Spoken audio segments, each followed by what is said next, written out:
I ignored my destiny once. I cannot do that again. Even for you. I'm the only one who knows that. At least I'm the only one with the will to act on it.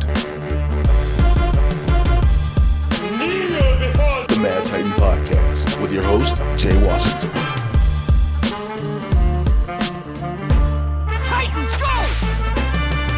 What's happening, everybody? I'm back. It's episode 81 of Mad Titan Podcast. Me, resident supervillain, Mr. Jay Washington. Yeah. So first off, I'm be a whole lot giggly. Let's get this out the way. This is gonna be one of them wild episodes for me because how do I say this the best way possible to y'all? I'm hiding giraffe pussy right now. I'm hiding that thing. And I was like, yo, I need to record Mad Titan so if you follow me on Twitter and Instagram like most of you all should be doing, you know I've been having a lot of auditions.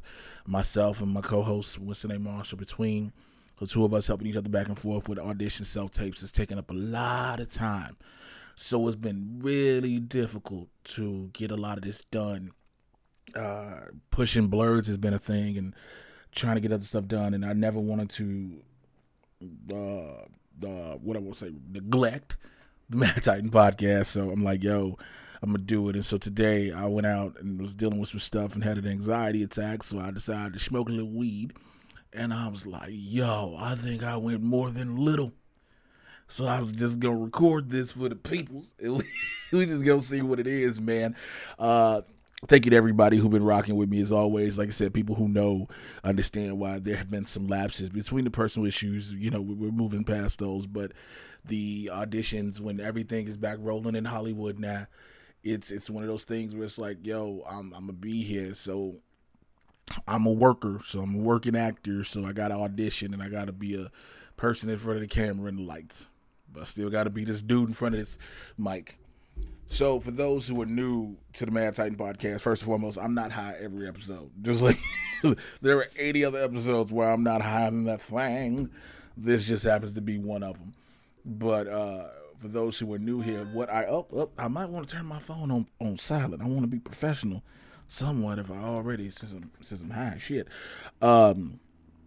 What was I going to say? Yeah, I get you all caught up in everything happening in the Marvel and DC live action and cinematic universes. So this is Barbershop Talk for Nerds. If you can't tell us something, you just chop it up, sit down, and just have some good conversation. Just listen to your boy talk about some things. I was going to get a couple of co-hosts or guests on with me, shall I say, but things have been a little bit difficult. You know, people's schedules and everything. Some people are back working their regular gigs and whatnot, so I wasn't able to, but it is what it is. Nonetheless, I am here for you, and I'm kind of glad I waited till later in the day to record this anyway, because like stuff had been dropping most of the day, and I was like, all right, I'll just wait, and we're going from here.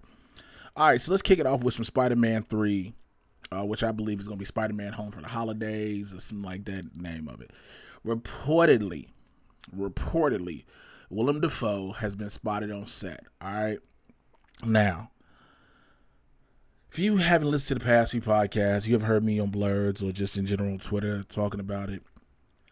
It's really weird that when all these reported people and it's rumored and all, you know, these people show up and there's no pictures. And I say that because we get all type of set pics all the time from everywhere else. We get officials, we get leaks, we get unofficials, we get all this other stuff. A person is in a city, etc., etc. But it's been with this Spider-Man movie. Ever since, started announcing that, different people from other Spider-Man films are going to be a part of this, everybody's swearing everybody going to be in it. And more so the Charlie Cox from Daredevil thing. I say that because it just recently came out some set pics from Thor Love and Thunder to show us how they look, right? They're doing one of a new Star-Lord comic book accurate costume. Thor looked like he finally did a sit-up with 9. And, all that good stuff. But we get these pictures. We get these pics, right? But it's always like people never have it for when you really want it for something. It's never there. Now, am I denying that Willem Dafoe is in this movie? No. Am I saying I would like to see him in it? Possibly. But God damn it, I think there's certain things that when we hear them, it's just so easy to jump onto it and then just be like, yo, this is happening here, this is happening there. And it's like, calm down, man. Certain rumors and things and casting, like, let them happen. If they happen, I don't think we always need dirt sheets for everything. And that's coming from somebody who's a pro wrestler. So let it be that. So here's a weird story that I didn't get a chance to talk about when this shit dropped. And I just gotta talk about it now. For some reason, Joss Whedon wanted Vision's penis in Age of Ultron. Now, we do, for those of us who remember Age of Ultron, which pretty much everybody has rewatched post episode 4 of WandaVision. I'll talk about 5 in a little bit. But everybody been watching, you know what I'm saying? Everybody remember how Vision was created. He's a vibranium synthezoid. He was supposed to be Ultron's new body. He was made in the cradle by Dr. Helen Choi. And after Thor, they were looking for power, Thor hit the hammer with the lightning on the cradle and the shit, and they gave him the electricity and all the energy. And he came out, right? And he was sitting up there, and he was like in a Vision bodysuit. Now, at that moment, Joss Whedon decided we need to see the Vision's dick. No, he didn't. No. Look, I can understand that's why Wanda Maximoff wanted to keep Vision around. Vision is a living vibrator. You know what I'm saying? Like, he's a penis with no pause. He doesn't have to reset after most dudes when they bust a nut. We need a minute to just reconcile our feelings and our souls. Vision keeps going and going and going. So I can understand why she was hurt. Yes, love and no batteries. I get it, ma'am. I get it. He ain't got to plug his ass in. Got it. However, this is not Watchmen, Joss Whedon. We did not, we saw Dr. Manhattan's blue penis, and I was like, the blue dick is not something I just want to see. I don't think, period, we just need to see genitals. Like, chest and breast are like whatever, but I don't think we always need to see vaginas and penises just to be seeing vaginas and penises. Yes, this somebody watches porn, but that's another story. Again, I don't understand what would have been the point, though, of showing Vision's penis. It wouldn't have been no point. It would have been unnecessary, so I'm glad we didn't get it.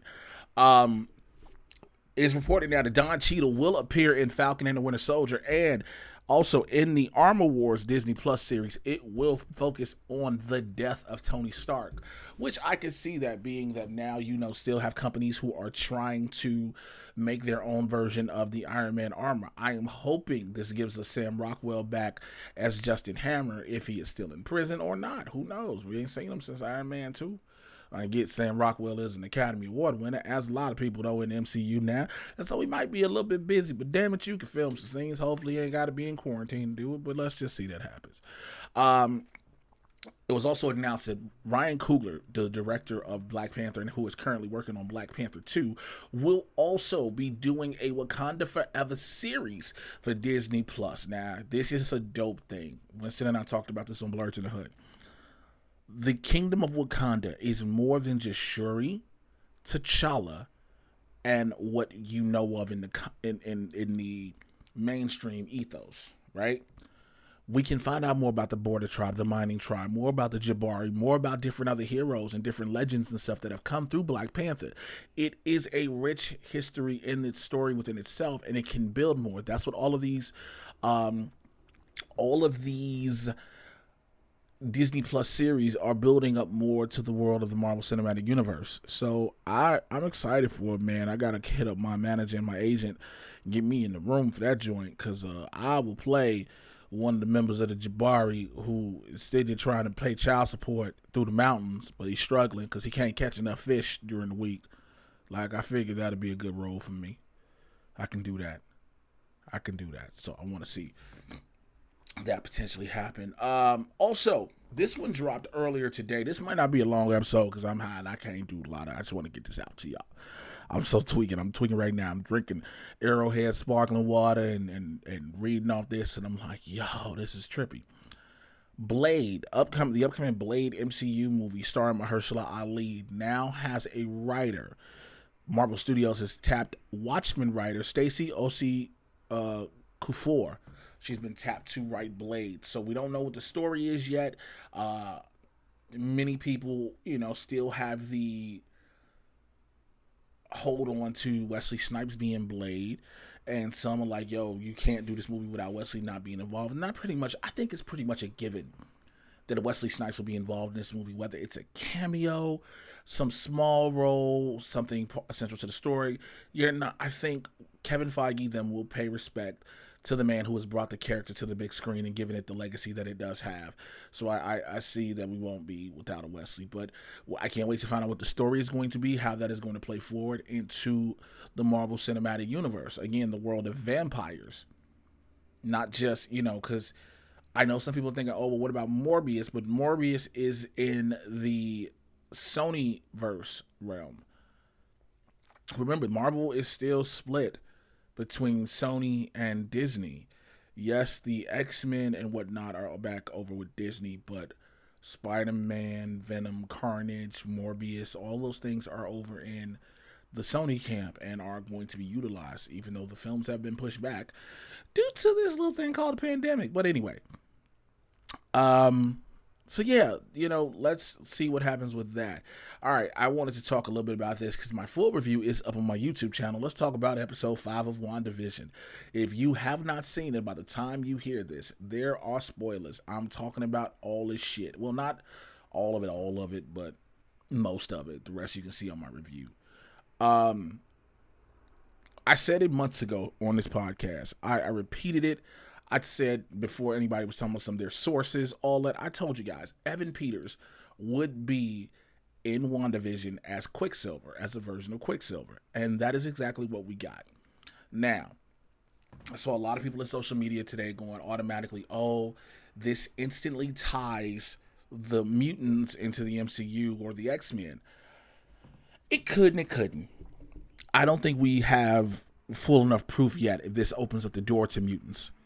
Now, if this is House of M in the House of M comics and story, which I do have here with me, at one point she finally gets pissed off after everything happens and she says no more mutants, and there are only a handful of mutants left in the world. Now, there could be a point where Pietro acknowledges she's a mutant instead of calling them enhanced. We don't know. But again, we do know that Westview is an anomaly as it seems to be created by Wanda. Now, at the time of recording this, I've done my review. It's up on the channel. Like I said, I was talking about Mephisto. Many people believe Mephisto is the main bad guy, Mephisto being the devil. Well, I didn't know this because I didn't do that much research at first. I didn't know this at first. Due to Chinese regulations, you cannot put the devil on TV.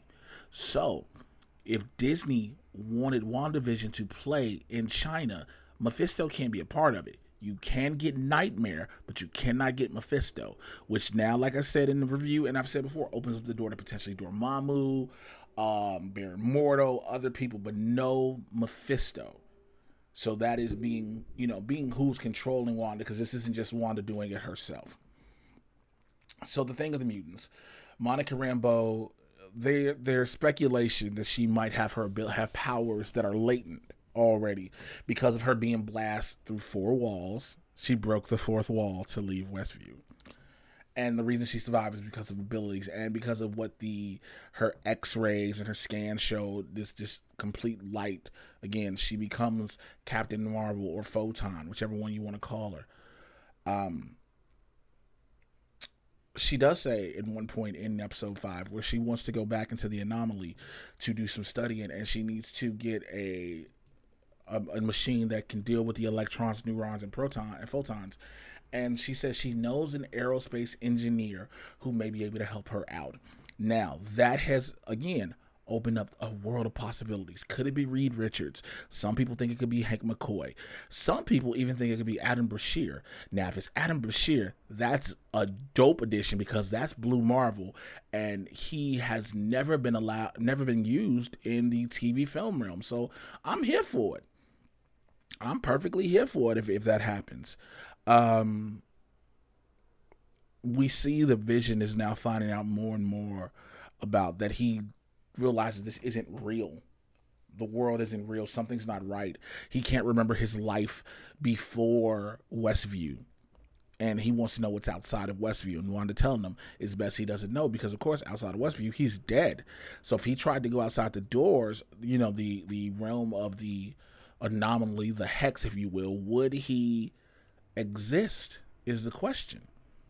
So that's something to see. But again, my full review is up on my YouTube channel, youtube.com/JAY Washington 80. Please come and join in the conversation in the comments down there, so you can definitely become part of that. All right, let's go over to my DC news. I don't have a lot, but here's some. So first, there is a possibility. Again, it is a possibility. It's not a guarantee. Oh, I forgot. Before I go, I got more Marvel news. I'm sorry. Damn, I'm hot. We are for sure going to talk about the Ant-Man and the Wasp. They're going to talk the quantum realm because of some of the locations in which they are filming. They are finding very unique natural locations. You know, these locations that have these cavernous looks and things like that, where if you add a background to it, they will look something similar to what we saw in the quantum realm when you had Hank looking for Janet.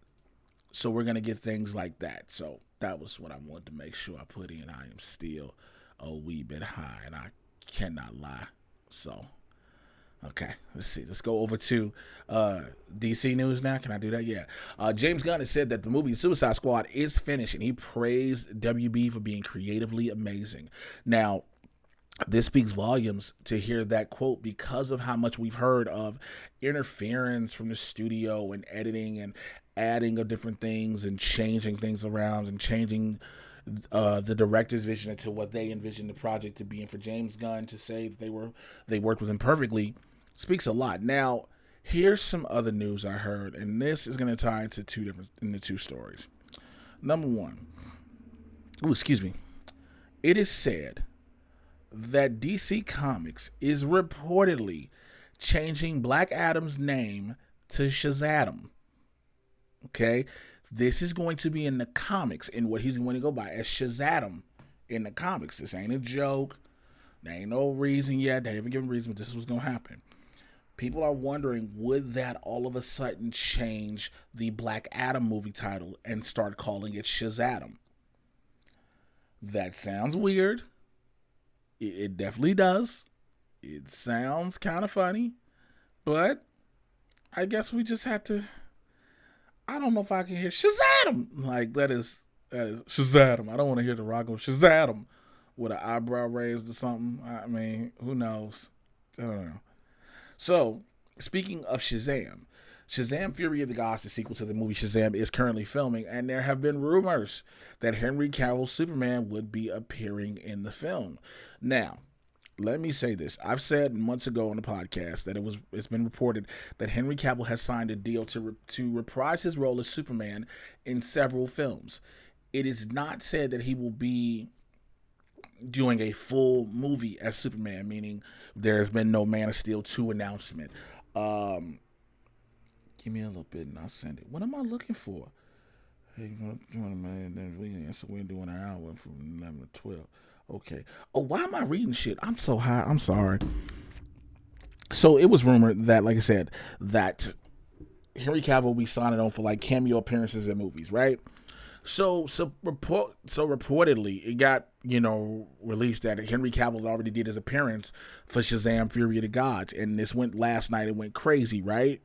Now, David F. Sandberg, the director, he went on to confirm it. Now, not confirm it. He went to address, he addressed the rumors. This is what he said on Twitter. Said, quote, "Not going to comment on casting rumors for several reasons. One being, you can't be sure about anything until it's happened.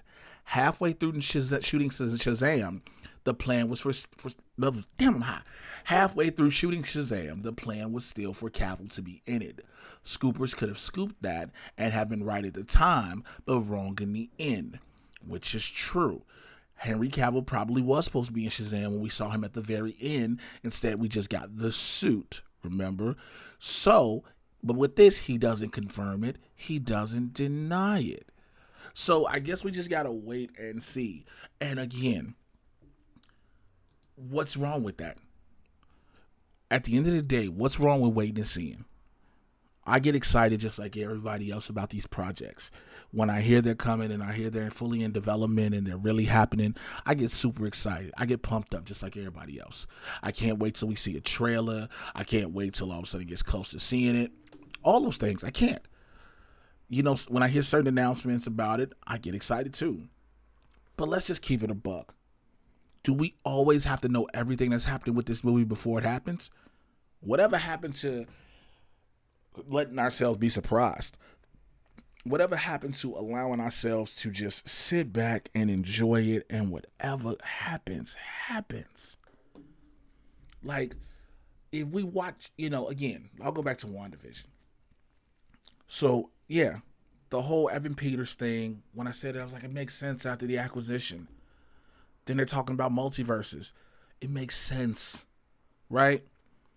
That's the thing to say. But now it's like, would I rather been shocked and just seen them happen? Yeah, because then we could have been like, okay, it makes sense because all this that happens. I don't have to know everything. I don't think we should have to know everything that's happening. We shouldn't have to know everybody who's in it. Our anticipation for the majority of these projects, 9 times out of 10, is going to be high regardless. It's going to be high regardless. Let's not act like not hearing about a movie, not hearing about a TV show takes away the anticipation. It doesn't. We get a trailer, we wait, we get those TV spots, boom. We don't need all the information. We've become this day and age where we feel like we have to have that. And I just personally believe we don't. So again, if Henry Cavill's in the movie, he in it. If he ain't, he ain't. It is what it is. All right. What else? Yeah.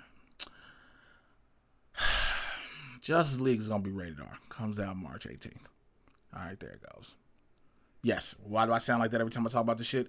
Because I finally want, here's what I want. I would like for all of you Snyder Cut people, you cultists, you diehard, it's a cut, it's ready to go. I would like for all of you all to openly admit you were wrong.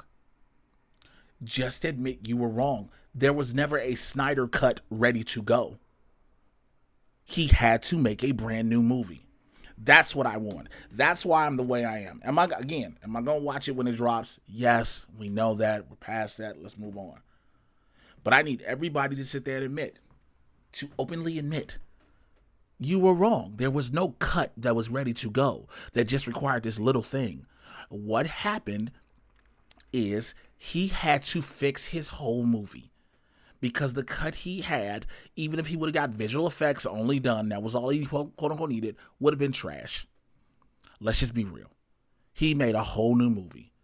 And HBO Max paid for it.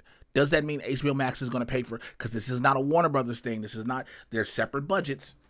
Does this mean Warner Brothers will pay for more Zack Snyder movies going forward? Probably not. Probably not. They're just getting a return on investment as far as subscriptions. That's all it is. But again, that's all I want out of people is just say, okay, he didn't have it. Because everybody kept being like, it's for sure, he's got the cut, all they got to do is release it, and it's there. That is not the case. That was not the case. So that is why I'm, now all of a sudden it's a big deal. Oh, it's rated R. Who the fuck cares? You're literally trying to keep pushing everything to keep saying, see how much better this is than that. Yeah, it's going to be better than the theatrical version of Justice League we got, because now you've had more time to put way more into this, to take shit out, to edit shit, to add shit. You all of a sudden have added Jared Leto's Joker to make him look like Joaquin Phoenix's Joker. Come on, fam. I'm not just hating this to hate this. I'm not just disliking it to dislike it. I'm disliking and hating it because you got swindled.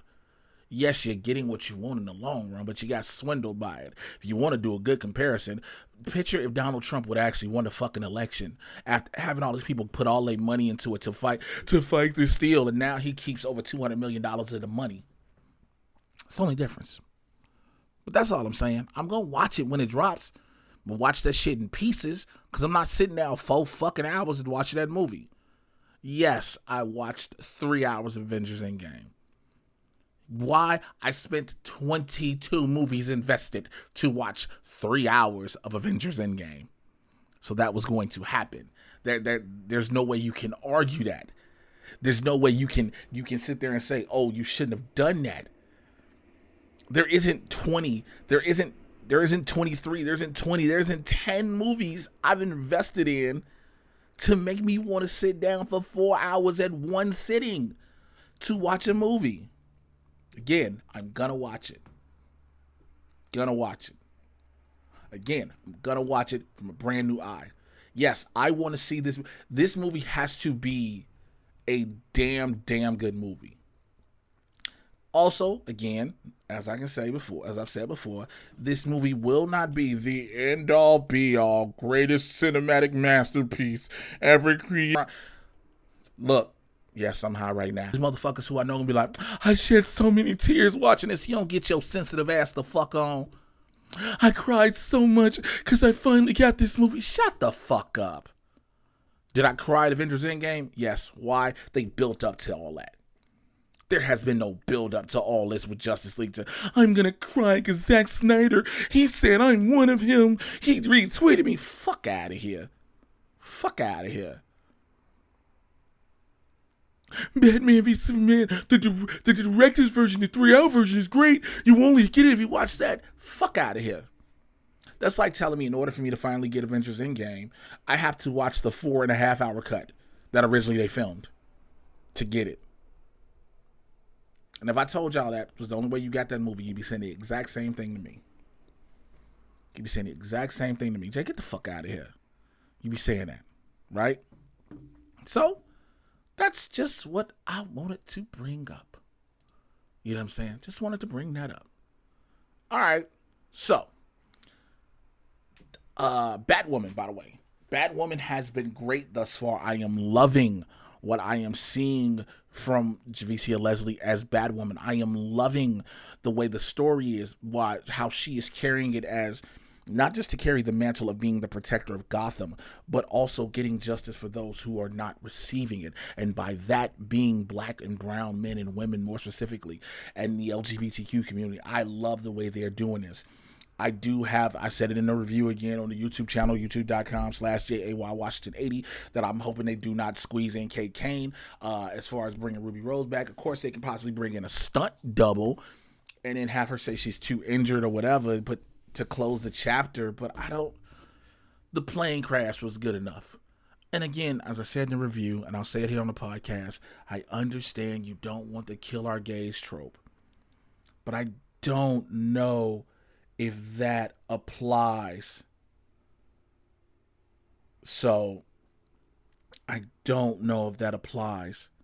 But that's a whole different ball game. So listen.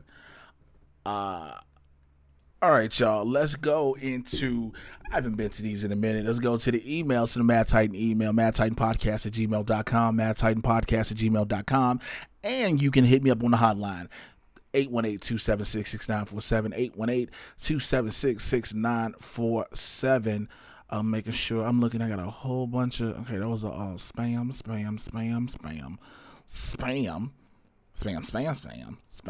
All right, well, these are emails. Let me go to my first email. My first email is from one of my Supervillain Squad members, Jolene. Jolene says, hey, Jay, based on our one-on-one conversation and your thoughts on tone changes from movie to movie stemming from Wonder Woman to Wonder Woman 84, I thought of one example of a radical tone shift that I love, but art is subjective. When Joel Schumacher took over Batman from Tim Burton, Batman stopped being so dark and brooding. He also stopped murdering people as much, and the movies became brighter and sillier in tone. For me, it works, though I understand many people do not like those movies, possibly for those reasons. I don't know. I still think it's possible because no matter what, superheroes are inherently silly and brighter. So I believe in my heart that it should be possible to go from a more dramatic superhero movie to a sequel being much brighter and lighter in tone. But the entirety of the movie has to work in and of itself. Wonder Woman 84 did not accomplish that. Anyway, keep on being safe and healthy and keep on nerding out and stuff. Joe. Thank you so much, Joe. So yeah, the thing is, but that Joel Schumacher Batman pretty much almost killed his career. Let's not forget that. He caught hell for that. And yes, I do understand superheroes are supposed, it depends on the hero and the story of the hero. All heroes aren't silly and bright. DC's heroes have always been based in a level of darkness, if you will. You have some that have that bright spot. You have a lighthearted nature of a Billy Batson. And when he becomes even a lighter-hearted version of Shazam. You have the silly nature of a Hal Jordan. You have these, but many of the DC characters are dark. Unfortunately, it's a dark, brooding thing. And also the same thing goes to a lot of Marvel characters. They have dark, brooding stories, even though they were drawn with a brighter tone. The story of Tony Stark is he was kidnapped by terrorists and had to escape. That's Tony Stark's story. That's dark. But because of how bright and the colors and everything we make it look, and you add some of it, it changed. That's a different tone. Now, that's the overall tone of the characters. Now, when we're talking about films, when you shift the tonality, it's like you said, it's got to work. Wonder Woman, for most part, did not work. Yes, we're going to get the third film from Patty Jenkins and Gal Gadot. We're going to see what's going to happen. And again, I'm pretty sure that's going to be a third tone shift. Should it work? Yes, it should. Again, I understand some things change their tones throughout time. You know, pretty much the Superman movies, the initial Donner ones and whatnot, and when they went on to 3 and 4 with Nuclear Man, how they all looked and felt the same in a sense, except you would see those certain little things that you knew was a different direction as far as who's in the director chair, but the tone of the movie still quite similar. So I agree. It does have to work in and of itself. So we'll see. All right, let me see what else I got. Let's see. JL Phillips. He says, "What's up, Jay? I know you've been watching that WandaVision. That shit has been going hard, and it makes me excited to see the other MCU TV shows. I got a question for you. With all the excitement Godzilla vs. Kong has been getting, do you ever think we'll see something as epic as Avengers vs. X-Men? And if we did, will we suffer any casualties? Hope everything is good. Your boy Pimpin'. Save some muscles for his fat boys is trying to get into shape. Be easy, Pimpin'. JL Phillips II. First of all, thank you, bro. I'm trying to. I ain't trying to get all the muscles because I want to be able to wipe my own ass without struggle, I think. As far as would we ever get something as epic as Avengers versus X-Men, if we did, that is something that would be probably 10, 15 years down the line. I don't think that's anything in an immediate future, in an immediate even dream scenario as far as planning of the universe. We have to fully introduce the X-Men. You have to introduce the X-Men as credible enough to be able to hold their own against the Avengers. Let's just be honest. You know, you've seen the Avengers do all of this, and yeah, we know the X-Men from the comic books. We know from what we've seen in the Fox iterations of the movies. We know what we've seen in the TV shows. But if